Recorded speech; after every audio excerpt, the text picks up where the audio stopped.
Great, well, thanks for returning. Just before we start the panel, I just want to, we've got some members who are not on panels who are here today.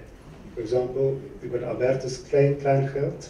I think you should sign up. Albertus, where are you? Or are they here? Ah, there he is. Thanks. No, he's just on the phone. Okay. So that must be Alex de Wet. Then we've got Alex Mbikai from DRC. You've got to stand up. You've got to stand up. Good to see you. We'll chat afterwards. And then we've got Beata Locke from Namibia. And last but not least, Faison Amlani from Tanzania. And she's also stepped out. But let's get back to the schedule. We're now going to talk about Zimbabwe. Obviously, Zimbabwe and South Africa share many things, including a change of government, which I think has been very interesting. I think the key thing for South African business, because South African business was very involved in Zimbabwe, is the change, how the change in government, or the change in president, should I say, is going to affect business and investor confidence. Particularly, I think one of the key things has been the indigenization laws. Now, we've heard a lot about the new president saying he's going to scrap the indigenization laws, but it remains on the statute books. I understand that certain sectors, the 51% requirement is going to be retained for diamonds and platinum. That's what I read. And I think, what happens to the firms who actually have complied with the 51% rule? What happens to them? Can they divest? I think it's a bit of a catch-22. So those who didn't comply with the law are going to effectively benefit, but those who did comply with the law are can I say, penalized. So I think, I always say I'm famous at Worksmans for saying devil is in the detail. When they say they're going to repeal the indigenization laws, what does that mean? Are they going to replace it with a lower threshold, as in South Africa? Is it going to be a voluntary, or is it going to be like South Africa, a type of BEE rating system? Is indigenization going to be a key for foreign and South African investors doing business in Zimbabwe going forward? I know it's speculation, but I think we welcome your thoughts. Let's start with Stanford. Thank you. As you know, the current indigenization law in Zimbabwe is that any person who is not an indigenous person must dispose of 51% equity in his company or business to an indigenous Zimbabwean or a group of indigenous Zimbabweans. An indigenous Zimbabwean is defined as any person disadvantaged by discrimination prior to 18th of April 1980, which really makes it a euphemism for a black Zimbabwean. It's basically saying anyone who was discriminated prior to the date of our independence is the indigenous Zimbabwean. So you can see, you can be a citizen without being an indigenous Zimbabwean. That's one of the problems with that law. In other words, as long as you are not discriminated against, you do not qualify. On the other hand, no one has tried to argue that although they are not black Zimbabwean, they were discriminated against before independence, and therefore qualify under that definition. No one has tried that. So the Chinese argument here has not been tried in Zimbabwe, for instance. The extent of compliance is so poor that the question that you raise is not going to really be of any significance. In other words, I'm not aware of any significant entities that have disposed of 51% equity in a manner that is irreversible. For instance, you do have some transactions which were done as vendor-funded transactions. All those really were dependent on the company performing at a level that most Zimbabwean companies can't perform. So 10 years from the date of the transaction, it is possible to unwind those transactions. Then as far as those which have not been implemented are concerned, there is going to be provision for one to apply to amend one's indigenization plan. In other words, you say, I submitted my plan, it was accepted, I provided for sale of 51% equity, I now do not wish to sell 51% equity. I would like to empower communities in which I do business in a different way that does not involve loss of control of my company. That's, I think there's going to be a lot of companies in that situation which had not implemented indigenization and therefore would like to amend their indigenization plan. Platinum and diamonds, yes, they are still covered by the 51% requirement. But that's mainly because government says it is still to develop a platinum policy, it is still to develop a diamond policy. As I understand it, after those policies are developed, it is very likely that there will be relaxation as far as those are concerned as well. It is actually quite good that the current Minister of Mines was a CEO of one of the platinum companies. So he understands the sector very well and understands the limitations that made it very difficult for us to leverage platinum for the development of our country. So that's going to be done. The diamond sector, as you know, is in a state of turmoil at the moment because the former Minister of Mines cancelled, or purported to cancel, the special mining grants of the diamond companies and evicted them in a manner that amounted to spoliation. So there is massive litigation in the courts at the moment around the issue of diamonds. I think ultimately, you know, since government wants to promote investment, wants to increase investor confidence, it will have to resolve that litigation. I mean, there's no way that that litigation can continue because the country wants to project itself as being open to foreign investors, wants to, in fact, the president says that Zimbabwe is now open for business. And he has been going around announcing that, you know, we would like to attract foreign investment, we would like to introduce investor-friendly policies. So all those pronouncements are really positive. What is outstanding is action on the ground, amending or repealing the Indigenization Act, in fact, or taking some positive steps to make it clear that, you know, we cannot go back to the old order. There is confidence that government is going to act, in fact, and ensure that we don't go back to the Mugabe era. Because if there is one thing that Zimbabweans are clear about, it is that they don't really want the type of regime that was headed by President Mugabe. That's very clear. There may be some disagreement as to what it is that we want, and we may not be very clear as to what it is that we want, but what we don't want is extremely clear. That, I mean, as you could see from the people that demonstrated in Harare, in Blawa and other places, it was quite clear that right across the cross-section of Zimbabwe, I've never seen Zimbabweans turn up in such large numbers to demonstrate the fact that they wanted Mugabe to go. So we actually reached a state where people felt it did not really matter as to what means we used, but as long as we brought an end to the Mugabe era, we would be happy. So it is either unlikely, therefore, that Zimbabwe will go back to the old policies.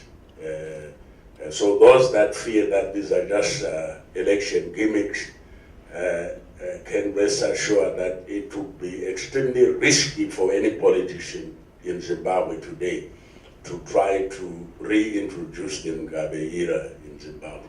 I think that's why the current president is saying what he's saying, because he does realize that that era did not work. The economy collapsed. Zimbabweans ended up leaving the country in large numbers. Many Zimbabwean professionals are currently in the diaspora. Companies are hardly operating.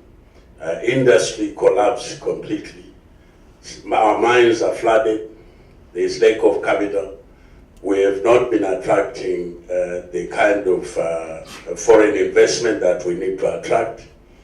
The difference between RTGS balances, the money, the virtual money that we have in the country, and the real US dollar that we have is massive, about 7 times almost. So that is a gap that we will have to fill. And to fill that gap with exports only is going to be virtually impossible. We'll need to attract investment. And we can only attract investment if government starts acting on the ground to make it clear that it is committed to policies that are the very opposite of the policies that we saw during the last 37 years. I think it's clear to say, fair to say that the Indigenization Act in the first place was aimed at Zimbabwe's minerals and at the mining sector. So it comes as no surprise that a portion of that has really been kept for the key. It's interesting that gold is not in there because Zimbabwe, as Stanford mentioned earlier, a very big gold producer. But I think the worry is that he said he'll repeal the legislation. There's a real trust deficit in Zimbabwe, and I think we are still talking about a president who represents a party that destroyed his own country, and so we can't disassociate. I hear what you say, and I think he has a lot riding on him because of the way that the change happened, the political change. He was basically very much driving it. It wasn't an election-driven process, so he does have to make good on the things he promised. But there are worrying signs going. As you might know, election time is about 3 months or so away, which is not very far away. The president's making a lot of pronouncements. He's not really in a position to do very much before an election in terms of the time process, changing legislation. There's been very little sign of changing a lot of the repressive laws and the laws that gave ZANU-PF a distinct advantage in previous elections. So I think until this election is over, I think everybody, investors as well, are very much in a wait-and-see mode. President Mugabe is still quite an unknown quantity in this particular role. And as I say, I think there's a huge trust deficit. I think investors would be looking quite closely to see what he actually does on the ground, as you said. But it's too soon to say. If we're looking at sort of September, October this year, I think we'll have a much clearer idea of where the next phase of Zimbabwe really is. I think this is very much a holding pattern and very difficult to.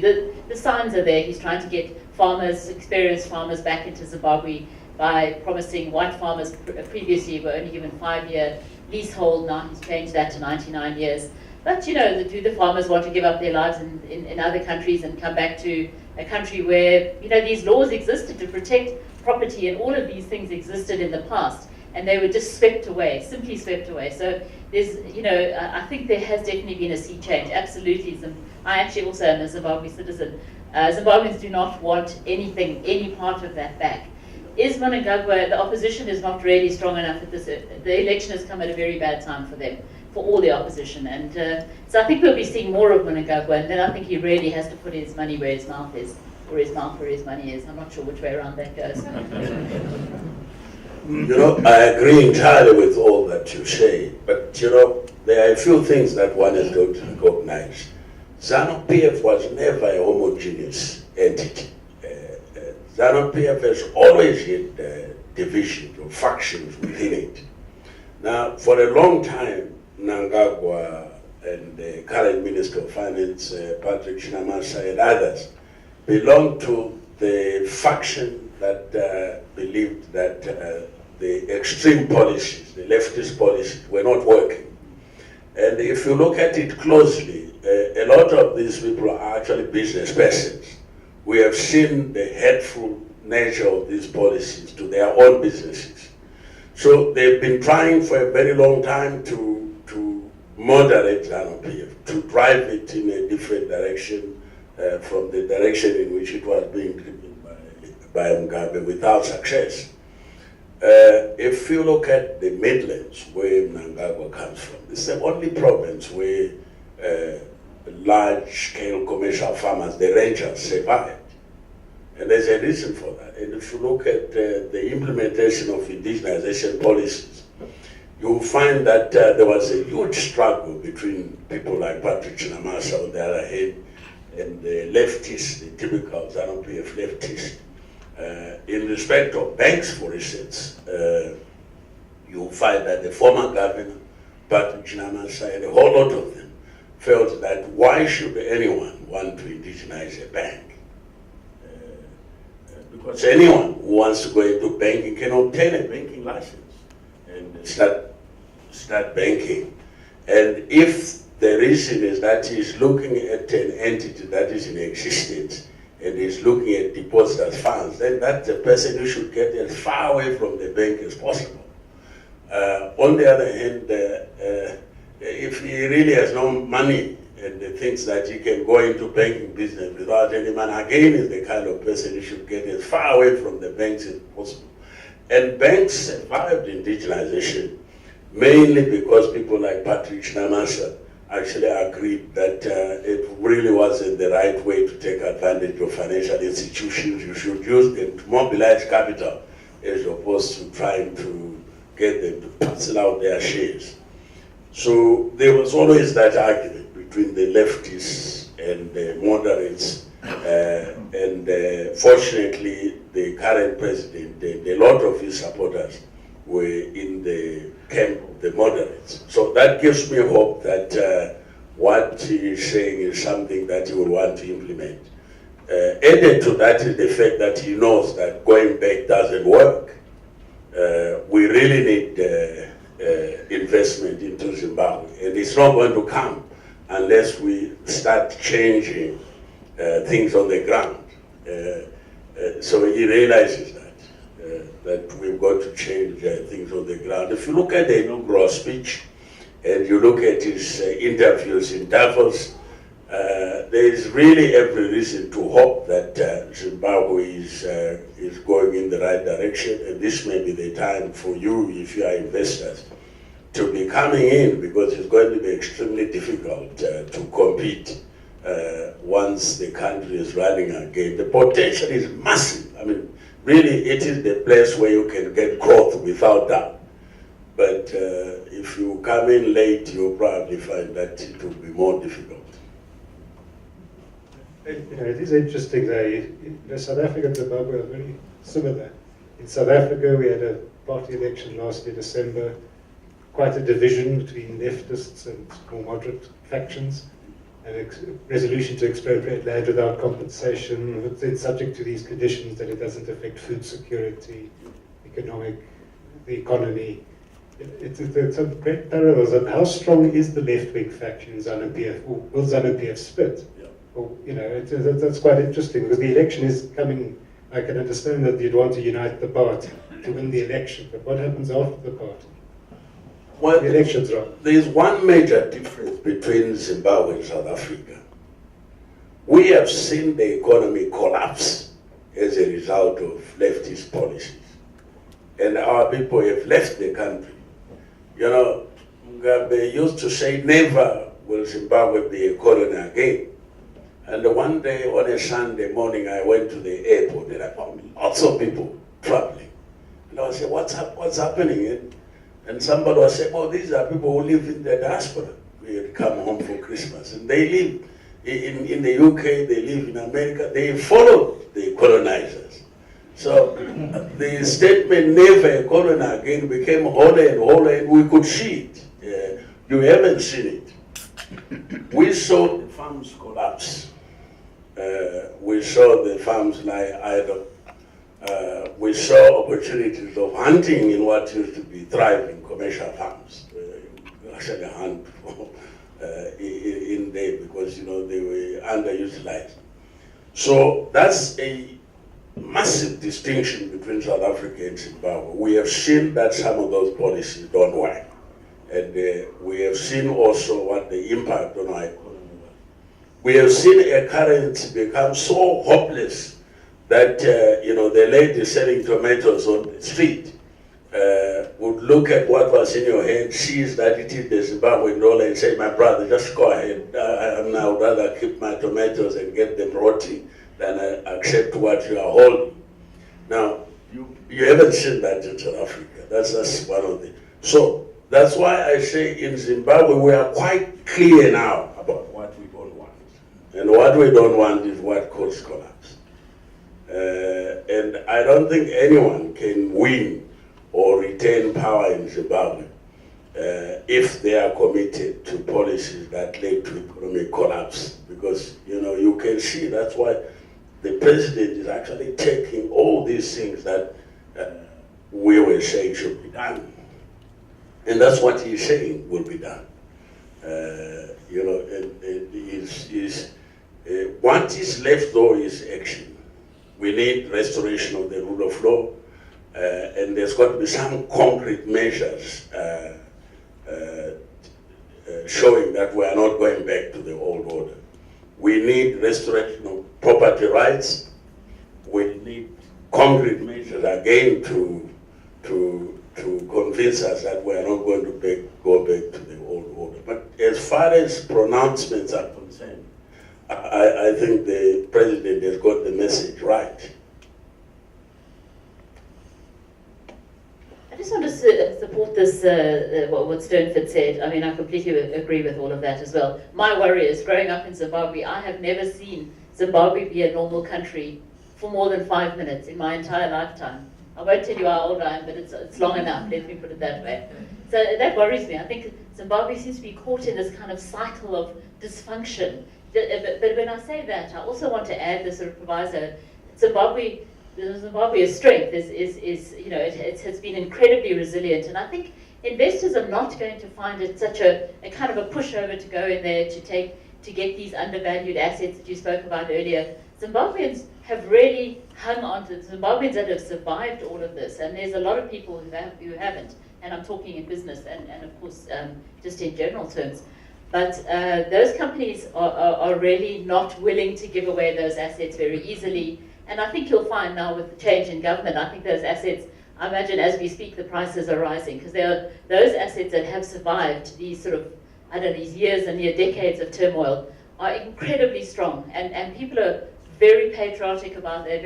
It's very much theirs. I think there's always been this kind of, I mean, I know it sounds like I've got a conspiracy theory about South Africa and every other country on the continent, but certainly there is this issue with Zimbabwe and South Africa where Zimbabweans feel that they're treated a little bit like another province of South Africa. You know, there was some of the discussion about why Zimbabwe didn't actually adopt the rand instead of the dollar, which would have made a lot more sense in terms of the regional trade and so on, was because simply it doesn't want to be beholden to the South African Reserve Bank. So there's kind of intangibles in there as well. And South Africans, you know, South African goods have swamped the Zimbabwe market. The trade imbalance is enormous, and it's been growing, obviously, as the economy has gone downhill. And there's a lot of resentment at government level as well, and I think you might remember it was about a year ago, the Zimbabwe implemented a kind of restrictions on imports from South Africa, basically because Zimbabwe's dollars were just disappearing across the Limpopo. And I think that, you know, I think Zimbabweans, now that they've got their mojo back, they've got rid of the president who was holding them down, I think we're going to find it's not going to be a pushover. I think a lot of investors are thinking, great, now we'll just move into Zimbabwe and we'll clean up. I really don't think it's going to happen that way, and I think you'll see people need money. Companies really need money to retool. There's been very, very little investment. People haven't had currency, they haven't, you know, with inflation and so on, they haven't been able to build those companies. That's why I say for some of them it's a miracle they're still going, but they are. And I sort of lost my way on my point here, but I just don't think Zimbabwe's not there. It is open for business, but it's not there for the taking. I think that's maybe the distinction. I think that is absolutely correct, but it's certainly much easier to move in now because of the desperation there is. There are two currencies. Many people say, well, you know, what will happen when we introduce the Zimbabwean dollar, when we reintroduce the Zimbabwean dollar? I always tell people that we actually have local currency. We have got the virtual currency, you know, the RTGH currency that we are using.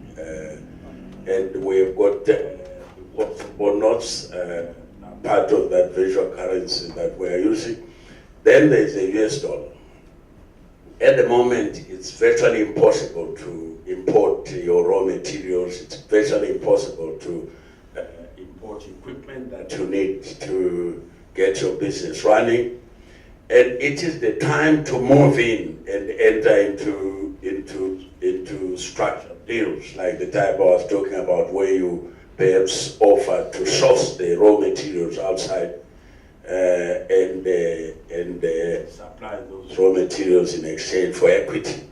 That appears to be the easiest way of getting into the Zimbabwean market today, and you will be able to pick up quite a few assets that way. If you wait and our foreign currency reserve build up, it's going to be very difficult to use those methods to get into the country, to invest in the country, because this is an extremely rich country. It's not as if there is nothing. Zimbabweans are very much aware that our country is extremely rich. It's a very rich country with poor people, and it's very easy to correct that. We are very much aware of that. So before the height of the crisis, or before the crisis started, the Zimbabwe Stock Exchange, in terms of market capitalization, was second after South Africa only in Africa. And it's very easy to rebuild once we correct. If we correct the currency issue, we have got the resources. We've got the human resources as well. There are many highly educated or technical Zimbabweans all over the world just waiting to come back if things are corrected. So for a person who is thinking in terms of investing in Zim, this perhaps is the best time to do so, actually, because it is going to become more and more difficult, because it's a very rich country with enormous potential for growth. I mean, our mineral resources are huge. It really is one of those places where you will find it much easier to mine gold than any other place I can think of, because there's lots of it around. I mean, don't you think people are waiting for the election to see what happens? Or can we take it as a given that ZANU-PF will win? Because the opposition is so fragmented. I saw in the Sunday papers, it was quite, you never know, rumor among that ex-President Mugabe visited South Africa to see his sons, but apparently he's plotting a comeback and talking to the opposition, which is such a bizarre story. Talk about conspiracy theories. I mean, should we wait until the election to see who wins, or should we just say, okay, take a view, ZANU-PF, Mnangagwa is going to be there, we can rely on that? I stopped talking about which politician is going to. I stopped talking about individuals when discussing politics, because I found that all politicians are basically the same. And so it really doesn't help to speak in terms of politician X, Y, Z or PWD. They tend to have the same characteristics. I think what is important in the Zimbabwean debate is what policies are likely to be implemented. That's, I think, is what is important. So it doesn't matter who is in power. As I said, Zimbabweans are quite clear that they do not want the Mugabe era again. And the Mugabe era policies, and, we are quite clear as to what policies were associated with Mugabe. So that, I think, is where you should get hope from. Don't look at individuals, because they will change. You can't invest on the basis that PWD is likely to be in power, but PWD may be knocked down by a vehicle tomorrow, and it ceases to be there. So policies are the only things that you can rely upon, and I think our policies are likely to be positive unless the government takes a really disastrous course deliberately. But you saw what happened when Mugabe left. I mean, people were fed up. They did not want, and the president now says the voice of the people is the voice of God. I mean, it goes around saying that. I mean, I don't know how religious that is, but he's saying that. He's realized that, what the people want is perhaps the most important thing to do. And what the people want is really positive change. We want our children to be employed. We want our children to go to universities in our country. We want our relatives in the diaspora to come back home. We want the 90% unemployment to become 90% employment. We really would like to be able to retire. You know, there are people working in Zimbabwe who are over 80. They can't retire because all their pensions were wiped off by inflation. There's nothing to retire on. So we don't want that. We want to be able to correct that. So we are very, very clear that you know, our country should pursue policies that promote growth and not policies that were really that are founded on the struggles for nationalism or the nationalistic struggle. We really have grown as a nation. We would like to see the country prosper. I think there's no doubt that Zimbabwe has the potential of recovering quite quickly. There's a lot of people who have the view that a country takes as long to recover as it took to get to the bottom. But in Zimbabwe's case, I really don't believe that. I think there's a very strong institutional memory of success, which I think is important in countries being able to recover. There's really strong leadership at a private sector level. There's a lot of skills still in Zimbabwe, and certainly in the region. I think there's every reason for Zimbabwe to recover. I do believe that the outcome of the election, even if it is Mugabe, I think he is under pressure to do the right thing. Because the people, you know, the situation is desperate for Zimbabweans. It remains desperate even after the change. But because he hasn't had that long, but I don't see any one big change that he's made to date, except to court investors, and of course that is important. I was in Davos, I went to listen to him speak in Davos. There were a lot of people in the room. He met a lot of other leaders. I think just breaking that isolation. I've also been to many World Economic Forums, and I've seen Robert Mugabe there, and in latter years nobody wanted to be anywhere near him, and he was in such a state of denial anyway. I think it was very clear he was being really sheltered from a lot of realities. So I think from that point of view, people are willing to engage with the new president and the new administration, and he has got some good ministers. So there is, I think that's absolutely right. I mean, I think people are just worried it might go wrong. You know, it's so well set to go right. I think there's just always this nervousness because Zimbabwe has been through so much. I think you're absolutely right. And one thing that one cannot ignore, are developments outside Zimbabwe. You know, the Chinese factor is a very strong factor that Western investors can't ignore. Chinese have been moving in, ignoring local risk, ignoring issues of democracy and human rights. And many of the Western investors do feel that they are being left behind, and they would like to catch up with Chinese investors in the country. So that's one dynamic.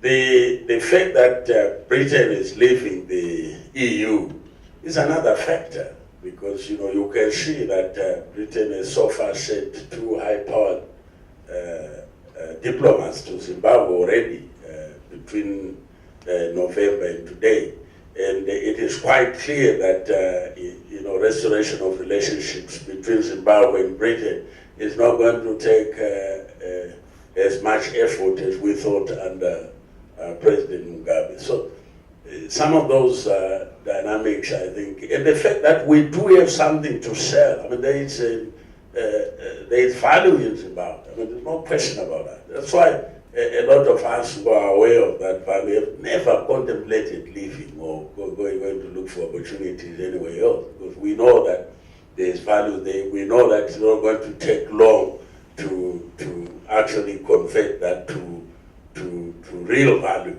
The potential is huge. I just want to add one more thing in terms of the kind of competition you can expect to see in Zimbabwe, and that is really coming from the rest of the region. Aliko Dangote, who you mentioned earlier, who's Nigeria's richest man, etc. He is a man who's accustomed to managing political risk at a very extreme level. And he went to Zimbabwe, and actually he walked away. He said, he didn't give the reasons, disclose the reasons. He had a meeting with the president. He walked away from that deal. He was back in Zimbabwe very soon after. In fact, the British were there 15 minutes after the inauguration speech. I heard the president say in Davos. He mentioned that.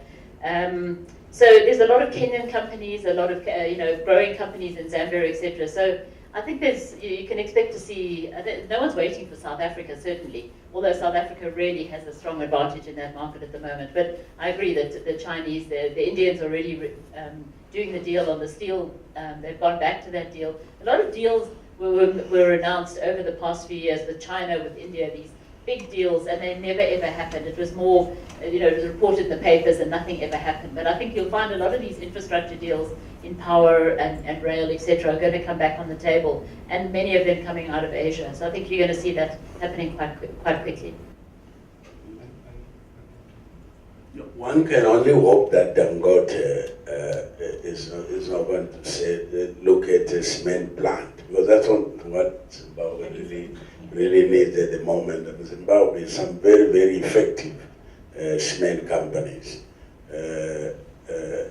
Competition good? Is it competition good?